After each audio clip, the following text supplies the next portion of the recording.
Welcome everyone to unfortunately the final solo leveling episode review for now anyways.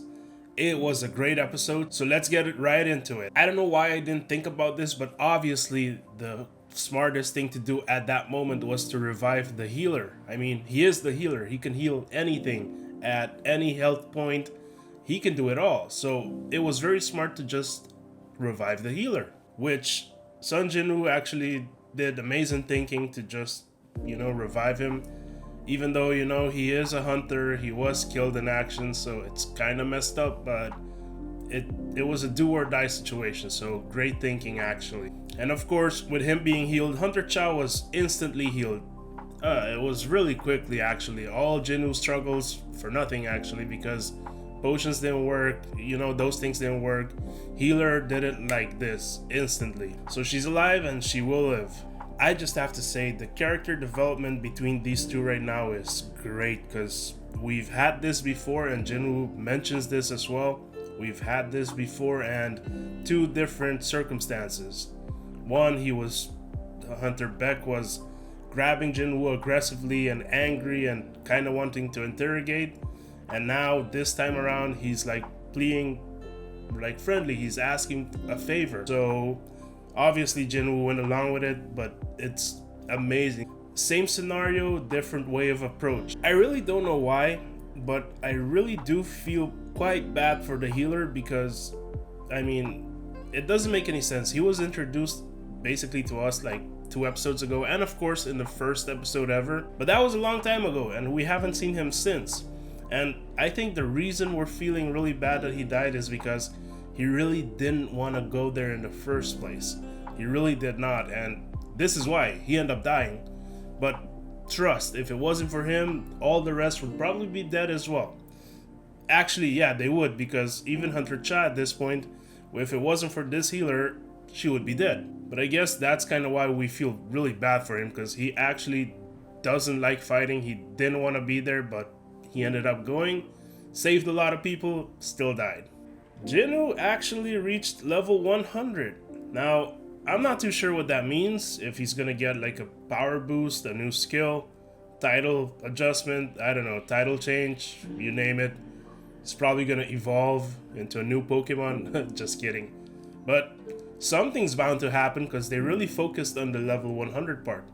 Or it's just so that we can compare all he went through from level 1 to get all the way to level 100, which is quite a lot. So obviously he reached level 100 and the first thing he does is do the Arise command on Beru, the Ant King. But something really awkward or different happens. Not awkward, but really weird. Everything goes black around him. He couldn't sense or feel anything. And then out of that, Beru comes out, which is really weird because it's his skill. And Beru had an entrance, like he had his own will, if you want to add it like that, which never happened up to this point. Kind of scary. And to make matters even crazier, Beru can talk, which we kind of assumed because he was already talking before he died. And he can also make requests, which is also weird because the shadows don't have minds of their own. They're shadows, they're soldiers, they're like under a spell or they're, a skill, whatever. They are not supposed to like talk whenever they want to, stop whenever they want to, make requests whenever they want to. That's sort of not how it works, right? But whatever, he's doing it. But I guess the point is, as long as he has respect and he follows Jinwoo's orders, it's fine, right? Interesting, we're getting introduced to a lot of new characters. I don't know who these characters are. One seems like a human hunter, but he's really overpowered because he destroyed a lot of these ants like they were nothing. And he also called out that he wanted to fight the black ant so that he could have gotten a challenge. And why the hell weren't you there when they needed you, right? And then we get introduced to two new mysterious characters in a dungeon or gate, I believe. They look really human-like, but I really feel like they're monsters or magic beasts. And they look super, super extremely powerful. Like, it's not even funny. And I have a feeling they were talking about Jinwoo, so they know who he is and what he can do. So that's interesting. I'm guessing the next season is gonna be epic as hell, right? And they can basically go in and out of dimensions at will, which is also very interesting, and that's really powerful, right? But ultimately, we really don't know who they are yet.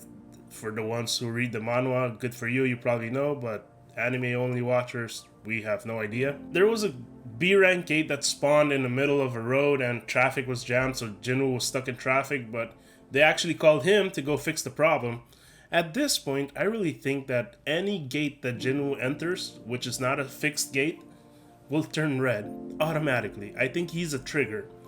It's just every gate he entered that was B, C, whatever, turned into a red gate. So this guy is literally a red gate trigger. So he enters it and he basically clears the gate quite easily. He didn't defeat the gate boss yet, but I mean, it's gonna happen, right? He's literally beating everyone left and right. The soldiers are doing their job. And of course, we end off on a major cliffhanger, which was really expected, to be honest. I mean, they've been doing it every episode since season 2 started, so what did you expect, right? The problem with this cliffhanger is, though, I might add, is that there's no episode this week. Bummer, right? And there's no season 3 confirmation as of yet, so that really sucks and it's really nerve-wracking and it gives me anxiety. It is what it is. These type of things happen all the time when we're watching anime. We just have to wait and see. Of course, I'm gonna put the links to last week's episode review. If you didn't watch it, you can take a look at it, or you can take a look at the whole playlist of episode reviews. They're quite fun, actually. And of course, if you made it to this part of the video, you enjoyed it, you can leave a like, comment what you thought about it down below, and please consider hitting the subscribe button as well. For now, this is gonna be it for the Solo Leveling episode reviews, but I will be continuing posting anime content in general. So if you enjoy anime in general, this is the channel for you.